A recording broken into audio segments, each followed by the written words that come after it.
अक्टूबर 2022 में 40 दिन के लिए राम रहीम बाहर आता है, जब पंजाब में उपचुनाव और हिमाचल प्रदेश में विधानसभा चुनाव होने थे।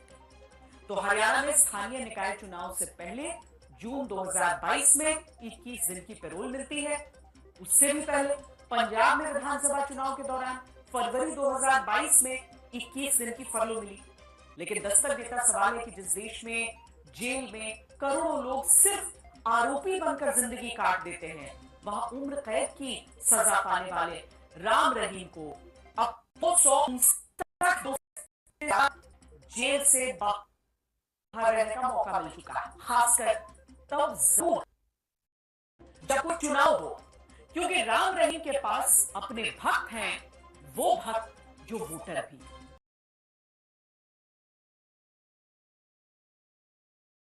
बहुत बहुत आशीर्वाद आपके दर्शनों के लिए फिर से हाजिर हुए हैं और आप सबको मालिक बहुत बहुत खुशियां दे, आशीर्वाद कहते हैं। हरियाणा के चुनाव से ठीक 3 दिन पहले राम रहीम जेल के बाहर फिर हाजिर होने वाला है। जो वीडियो आपने देखा वो करीब 1.5 महीने पहले 13 अगस्त का था, जब वो फरलो पर बाहर आया था। राम रहीम हरियाणा के ही सिरसा आश्रम में 2 अनुयायी लड़कियों के रेप का दोषी है। हरियाणा के रोहतक की सुनरिया जेल में बंद राम रहीम की पैरोल का मामला चुनाव आयोग तक पहुंचा, क्योंकि चुनाव है और हरियाणा में आचार संहिता लागू है।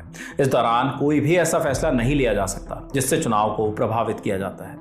इस पर 30 सितंबर को हरियाणा के chief electoral officer Pankaj Sharma ने कहा कि राज्य सरकार डेरा सच्चा सौदा चीफ गुरमीत राम रहीम की पैरोल पर फैसला ले सकती है, बशर्ते याचिका में उसने जो वजह बताई हैं वो सही हो। इसके अलावा विधानसभा चुनाव को ध्यान में रखते हुए मॉडल कोड ऑफ कंडक्ट की शर्तें पूरी की जाएं। राम रहीम को पैरोल की इजाजत मिल गई है, लेकिन इसके साथ अजय बाबा की ओर कुंडली जानने से पहले उनके बारे में थोड़ा सा जान लेते हैं। 15 अगस्त 1967 को जमींदार मगहर के एक बेटा पैदा हुआ, जिसका नाम रखा गया गुरमीत। गुरमीत के पिता डेरा सच्चा सौदा के एक फॉलोअर थे, इसलिए गुरमीत का भी डेरा सच्चा सौदा में आना जाना शुरू हो गया। गुरमीत डेरा सच्चा सौदा में सुबह से शाम तक सेवा करता।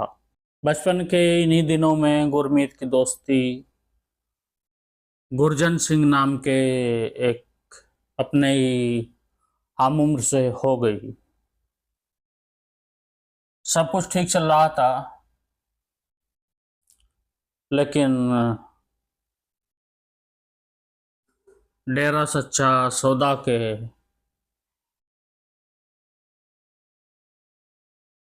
जो फॉलोअर थे, उनकी जो संतान थी गुरमीत, उसका जो दोस्त था गुरजन सिंह, उसके चाचा की रंजिश किसी ने हत्या कर दी। उसके कुछ ही दिन बाद इसी गुस्से में गुरजन सिंह ने उस आदमी को मार दिया जिसने उसके चाचा की हत्या की थी। गुरजन सिंह पकड़ा गया, जेल चला गया। उन दिनों खालिस्तानी मूवमेंट भी चल रहा था और उन लोगों का काफ़ी दबदबा भी था वहाँ पर। उसकी खालिस्तानियों से मुलाकात हुई, उनके साथ वक्त गुजारा और वह एक कट्टर अलगाववादी हो गया। गुरजन सिंह की रिहाई हो गई। इधर डेरा सच्चा सौदा में जो डेरा सच्चा सौदा के प्रमुख थे शाह सतनाम जी, उनके मन में ख्याल आया कि अब वह अपना किसी को उत्तराधिकारी बनाना चाहते हैं। डेरा सच्चा सौदा की बागडोर किसी के हाथ में सौंपना चाहते हैं और अब कुछ जिंदगी संन्यास में बिताना चाहते हैं। डेरा सच्चा सौदा एक ऐसी संस्था थी जो गरीबों की मदद करती थी, सामाजिक भलाई के कार्य करती थी। तो जैसे ही शाह सतनाम सिंह जी ने यह ऐलान किया तो उनकी लिस्ट में 3 नाम थे, जिनमें तीसरे नंबर पर गुरमीत भी था। बाकी के दो, फर्स्ट और सेकंड, वो बहुत काफ़ी समय से सतनाम जी से जुड़े हुए थे, इसलिए इस बात का पूरा पूरा अंदेशा था कि उन्हीं में से किसी को उत्तराधिकारी बनाया जाएगा। लेकिन अचानक ऐलान होता है कि गुरमीत नए उत्तराधिकारी होंगे। कहा जाता है कि गुरमीत ने उत्तराधिकारी बनने के लिए अपने दोस्त गुरजन सिंह की सहायता ली थी। उसने सतनाम सिंह जी को ही नहीं बल्कि डेरा सच्चा सौदा के कुछ खासम खास लोगों को भी बहुत अच्छी तरीके से धमकाया था। फिर डेरा सच्चा सौदा के उत्तराधिकारी के रूप में गुरमीत ने शपथ ली। सतनाम जी ने उनका नामकरण किया संत गुरमीत राम रहीम हुजूर सिंह जी महाराज इंसा। उसके बाद जैसे हमारे भारतीय समाज में हमारे माइंड में एक इमेज होती है बाबाओं की, गुरमीत ने उसको बिल्कुल बदल कर रख दिया। महंगे महंगे कपड़े, महंगे चश्मे, शॉर्ट बूट, और वह लोगों को उपदेश देता कि ये सब मोहमाया है, इसमें कुछ नहीं रखा, जिससे आश्रम पर धन की बारिश होने लगी। डेरा सच्चा सौदा में बताया जाता है कि जितने भी आश्रम थे उन सब को मिलाकर एक दिन में लगभग 1 करोड़ से ऊपर का चंदा हो जाता था।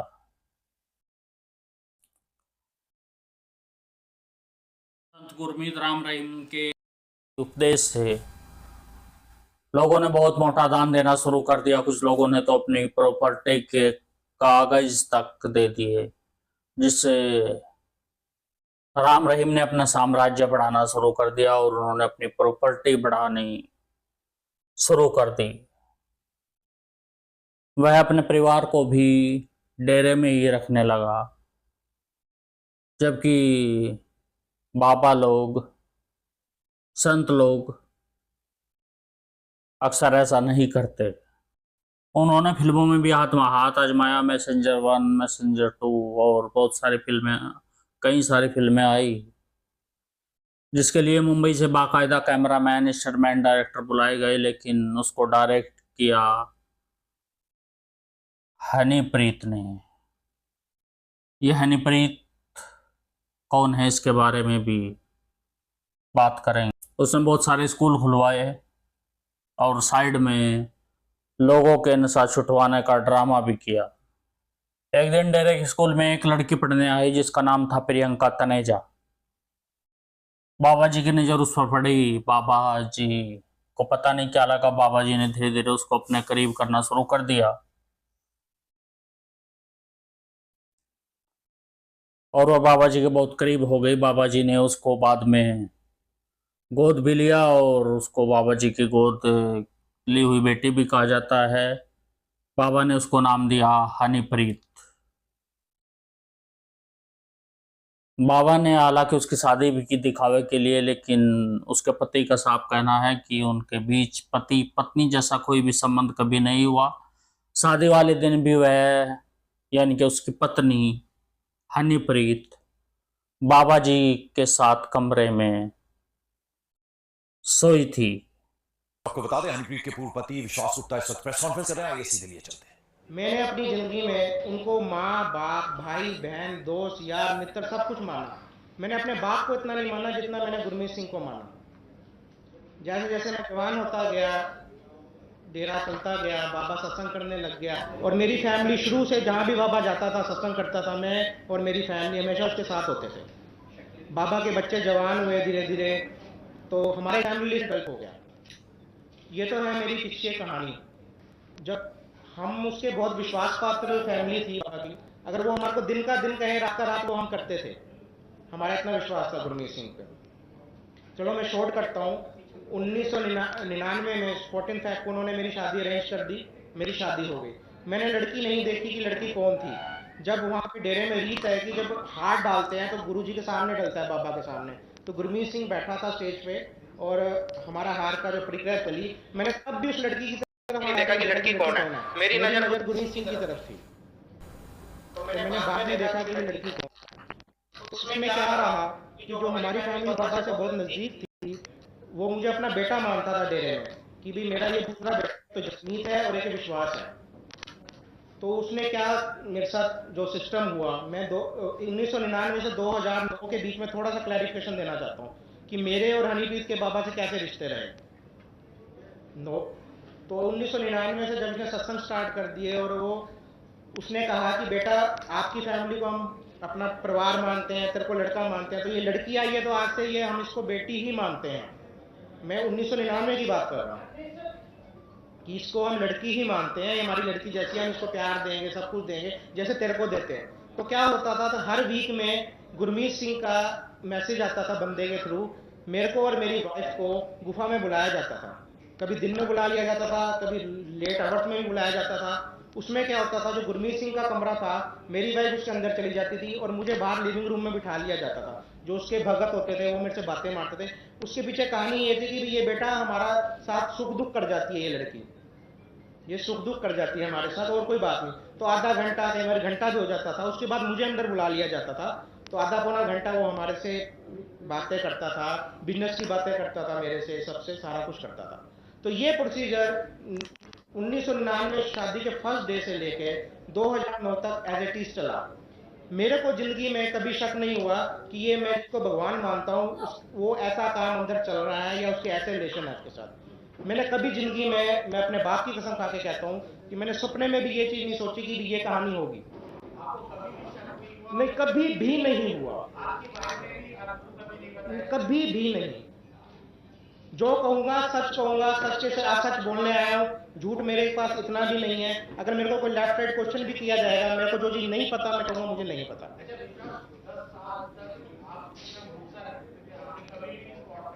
नहीं करता, हकीकत है। तो क्या हुआ, नवंबर 2009 में मेरे कजन सिस्टर की शादी थी सिरसा डेरे में ही। जब मेरी सिस्टर की शादी थी उसमें बाबा जी भी आया, ये गुरमीत सिंह। और उसके बाद उन्होंने क्या किया, 1 दिसंबर को जो सलमान खान बिग बॉस खिलाता है, जो चलते हैं, आप लोग सब जानते हैं बिग बॉस के बारे में, तो गुरमीत सिंह ने अपनी गुफा में बिग बॉस का सेटअप सारा सेटअप कर दिया। जब उसने बिग बॉस का सेटअप किया, उसमें उसने क्या किया, एक तो मेरी फैमिली, मैं और मेरी वाइफ हनीप्रीत, सेकंड बाबा का लड़का बहू, बाबा की दोनों लड़कियां, दोनों दामाद, और बाबा की जो छोटी लड़की है उसकी 2 नंदे हैं, 2 नंदे और उसके दामाद। 6 फैमिलीज को गुफा में रात को घुसा लिया। और हमारी जितनी भी फैमिली थी, मेरे घर पे मेरे फादर हैं, ये जसमीत की मदर हैं या दादी हैं, सबके घरों में ये इन्फॉर्मेशन दे दी गई कि ये लोग फौरन चले गए घूमने 28-30 दिन के लिए। ड्यू टू सिक्योरिटी रीजन हम इसको बता नहीं रहे कि कहाँ गए, इससे हमने बाहर भेज दिया घूमने। तो 28 दिन उन्होंने हमें बिग बॉस खिलाया वहाँ पे गुफा के अंदर।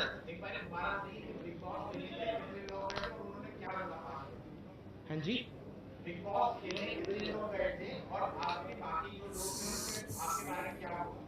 मैंने आपको क्लियर किया कि एक तो बाबा जी की लड़का बहू, एक कपल, वो दोनों लड़कियां, दोनों दामाद बाबा जी की, चौथा कपल में, और 2 कपल जो छोटी लड़की के लड़की और दामाद थे 2, 6 कपल उन्होंने अंदर लिए। और सबके घरों में ये मैसेज दे दिया कि उनको फौरन भेज दिया गया। ठीक है, दैट्स इट। तो बिग बॉस खिलाना था, तो बाबा ने उसको हैंडल करना था। तो कैसे करा कि मैं अंदर बिग बॉस खिला रहा हूँ, सबसे छुपा के गेम हुआ। तो वो जैसे बिग बॉस चला, जो प्रक्रिया थी बिग बॉस की, लड़कों का रूम अलग, लड़कियों का अलग, पनिशमेंट रूम, डाइनिंग रूम, खाना अपने बनाना, कपड़े खुद धोने, वो सारा सिस्टम एज इट इज था। उसको मॉनिटरिंग गुरमीत सिंह कर रहा था, कैमरे लगे हुए थे, सब कुछ था, बोलने का भी, आवाज भी आती थी। तो उसमें एक ही जो प्रॉब्लम जो थी वो ये थी कि जो पनिशमेंट थी, अगर कोई गलती करता है, उसमें जो पनिशमेंट थी उसमें था कि बाबा का सिमरन जपना है 10 मिनट। जैसे मैंने अगर पहली बार गलती करी तो मुझे 10 मिनट उस रूम में जाके बैठ के सिमरन करके बाहर आना होगा। और उसमें एक ट्विस्ट था कि जितनी बार गलती करोगे गड़बड़ हो जाएगा, 10 का 20, 20 का 40, 60 वो बढ़ता ही जाएगा टाइम आपका। तो हम जितने भी 6 कपल थे, हमने सबने करा गलती कम करेंगे भी, क्यों पनिशमेंट ले। यंगस्टर को सिमरन आप समझते हैं कितना करना चाहते हैं। तो जो मेरी वाइफ थी हनीप्रीत, वो अब पता चलता है कि वो उसके साथ मिली हुई थी, उसको सारा प्लान था प्रोग्राम बिग बॉस का। उसने फर्स्ट डे से, फर्स्ट इंस्टांस से गलतियां करनी शुरू कर दी। 10-20 वो मतलब एक दिन में इतने टाइम पे पहुंच गई फर्स्ट डे में कि वो कमरे से बाहर नहीं आ सकती थी।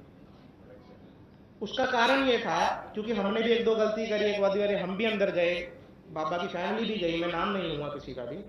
मैंने और एक बंदे ने पॉइंट आउट करा कि जो हम माफी का जो अंदर कमरा है उसके पीछे एक पर्दा लगा हुआ और एक दरवाजा है, वो दरवाजा बाबा की गुफा की तरफ जा रहा है, कमरे की तरफ कह दिया। तो मैंने भी पॉइंट आउट करा, किसी एक बंदे ने और पॉइंट आउट किया फैमिली में से। तो समझ में थोड़ा आ रहा था कि भाई कुछ गड़बड़ है। इसका मतलब ये लड़की जब रात को भी नहीं निकलती कमरे में से, दिन में टास्क के टाइम सिर्फ बाहर आती है, मोस्टली टाइम इस रूम में निकाल दी है, तो इसका मतलब ये है कि ये कमरे में से आउट हो रही है, बाबा की तरफ जा रही है। तो ये प्रोग्राम 28 दिन चला।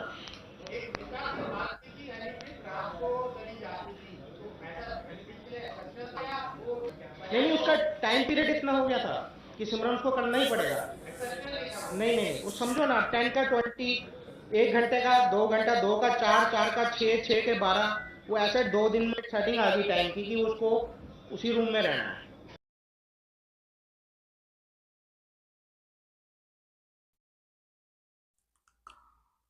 बाबा जी के पास एक गुफा थी। आप सब अगर इसके से वाकिफ होंगे, बाबाओं को पता नहीं गुफाओं से क्या प्रेम है।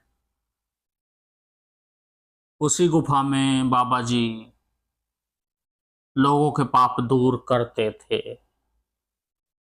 दरअसल संत गुरमीत राम रहीम हुजूर सिंह जी महाराज इंसा, उनके नाम में तो इंसान रह गया था, लेकिन अब वो इंसान नहीं रहे थे। उनकी नज़र स्कूल में आने वाली लड़कियों पर और साध्वियों पर बुरी नज़र रहने लगी थी।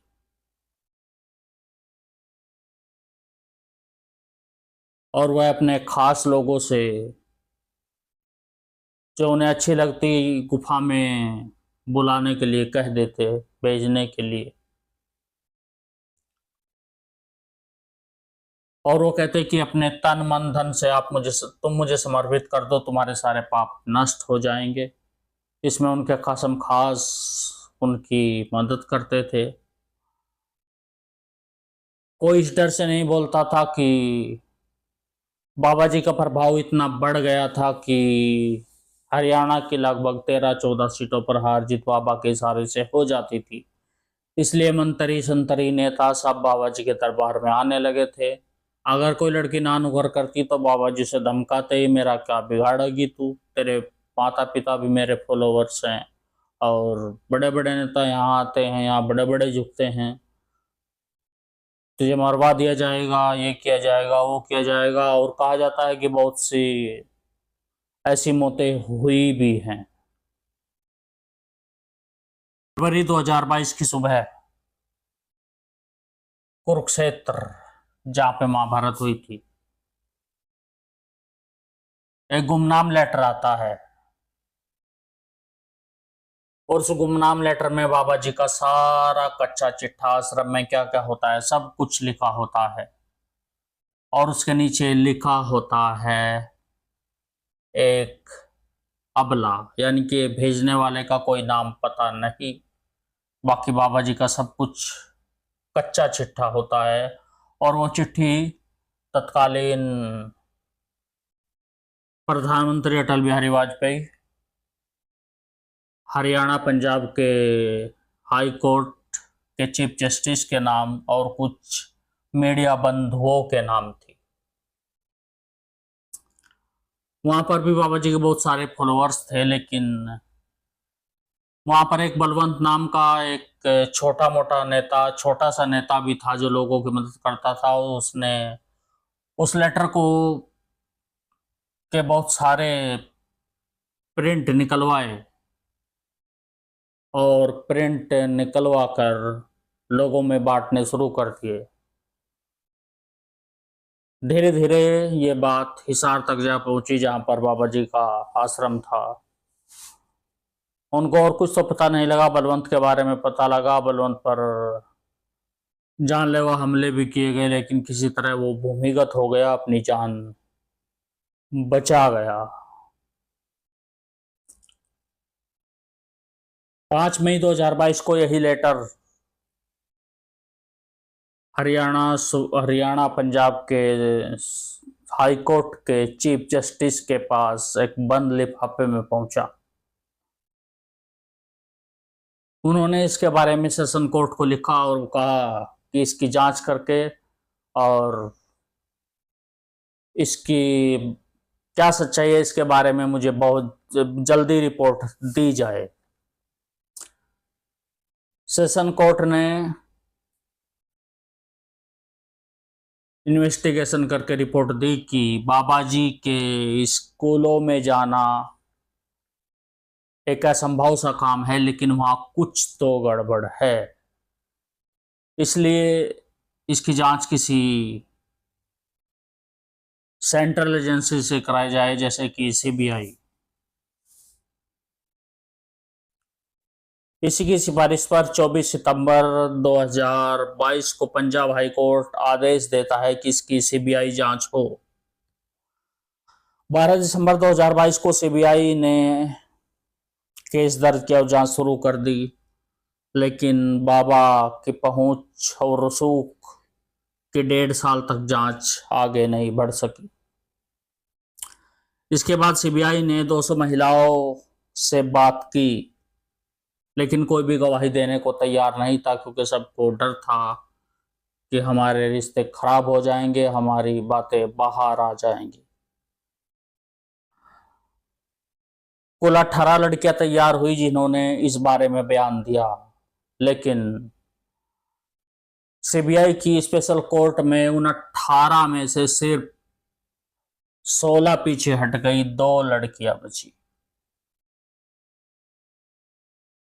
उन्हीं 2 लड़कियों के आधार पर कार्रवाई को आगे बढ़ाया गया। उन्हीं 2 लड़कियों के आधार पर आईपीसी की धारा 376 रेप और 506 आपराधिक साजिश का मामला दर्ज किया गया। स्पेशल सीबीआई कोर्ट ने उसे एक्सेप्ट भी कर लिया, हालांकि उसे रिजेक्ट भी किया जा सकता था, लेकिन कोर्ट ने उसे एक्सेप्ट कर लिया और आगे बढ़ाने को कहा। 2008 से 2017 तक ये केस ऐसे ही लंबित चलता रहा। तमाम सबूतों और गवाहों के आधार पर 25 अगस्त का दिन तय किया गया, जिसमें बाबा को या तो रिहा होना था या फिर सजा मिलनी थी। कोर्ट ने 16 बार बाबा को उपस्थित होने को कहा, जिसमें पूरी जिंदगी बाबा कभी कोर्ट में उपस्थित नहीं हुए। 25 अगस्त से पहले हरियाणा और पंजाब में ऐसा हो गया था कि जाने क्या कुछ होने वाला है, पता नहीं क्या कुछ बड़ा होने वाला है। इसमें 25,000 पुलिसकर्मियों की ड्यूटी लगाई गई, 200 पैरामिलिट्री फोर्सेस को तैनात किया गया और किसी भी टाइम कर्फ्यू की स्थिति होने पर कर्फ्यू लगाने की भी तैयारी कर ली गई। सेना को अलर्ट मोड पर रखा गया और सरकारी अस्पतालों की सभी छुट्टियां रद्द की गई और सबको सख्त हिदायत दी गई कि सब ड्यूटी पर रहें।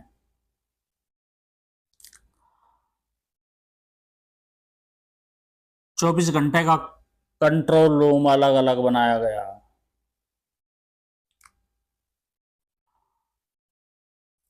फ्लैग मार्च किया गया और इंटरनेट सेवा पूरी तरह बंद कर दी गई। किसी तरह 25 अगस्त भी आ गया। अब इंतजार था इस बात का कि बाबा को सजा कैसे सुनाई जाए। दिन के आखिरी पहर में बाबा को दोषी पाया गया और जैसे ही इस बात का पता बाहर बाबा के फॉलोअर्स को लगा, बाबा के लगभग 5 करोड़ फॉलोअर्स थे, उनमें से जितने फॉलोअर्स वहाँ पर थे उन्होंने हिंसा शुरू कर दी, जिसमें करोड़ों रुपए का नुकसान हुआ। लोगों ने उसको आग के हवाले किया और लगभग 38 लोगों की जान गई। और ऐसा पहली बार था कि एक मुलजिम को हेलीकॉप्टर में बिठाकर पंचकूला जेल ले जाया गया, कहीं कोई अनहोनी ना हो जाए। रेप केस में बाबा को 10-10 साल की सजा सुनाई गई, उसके बाद मर्डर की सजा सुनाई गई, उसके बाद बाबा को अभी उम्र कैद की सजा सुनाई गई है और बाबा उम्र कैद काट रहे हैं। अब ये सब हम क्यों डिस्कस कर रहे हैं? इसलिए डिस्कस कर रहे हैं कि बीजेपी सरकार जो अपना सीना ठोकती है लॉ एंड ऑर्डर पर और बहुत सारी बातों पर जुमलेबाजी करती है और फिर सीना ठोकती है। चुनाव आते ही क्यों बाबा को बेल हो जाती है, क्यों रिहा हो जाते हैं बाबा? क्या बाबा का अभी भी है चुनाव से कनेक्शन? बाबा के फॉलोअर्स अभी भी हैं, और फॉलोअर्स हैं तो फर्क तो पड़ेगा ही। हालांकि उनको कुछ शर्तों के साथ पैरोल मिली है, लेकिन फर्क तो पड़ेगा ही। इसलिए बीजेपी पर सवाल खड़ा होता है, और सत्ता से सवाल करना हर नागरिक की जिम्मेदारी है। वो पूछ सकता है कि ये सब क्या हो रहा है। फ्रेंड्स, ये सब सुनाने का मकसद सिर्फ यही था कि बीजेपी न रोजगार दे रही है, न महंगाई कम कर रही है। पता नहीं ये उल्टे सीधे क्या क्या काम करती जा रही है, और क्यों हर इलेक्शन से पहले बाबा को बाहर घूमने का मौका दे दिया जाता है। फ्रेंड्स, आप क्या सोचते हैं इसके बारे में कमेंट बॉक्स में ज़रूर बताएं। वीडियो कैसे लगी उसके बारे में भी कमेंट करें, और इसी तरह की वीडियो देखने के लिए हमारे चैनल को सब्सक्राइब कर लीजिए। आज की वीडियो में इतना ही, मिलते हैं फिर किसी वीडियो में। तब तक के लिए थैंक यू वेरी मच।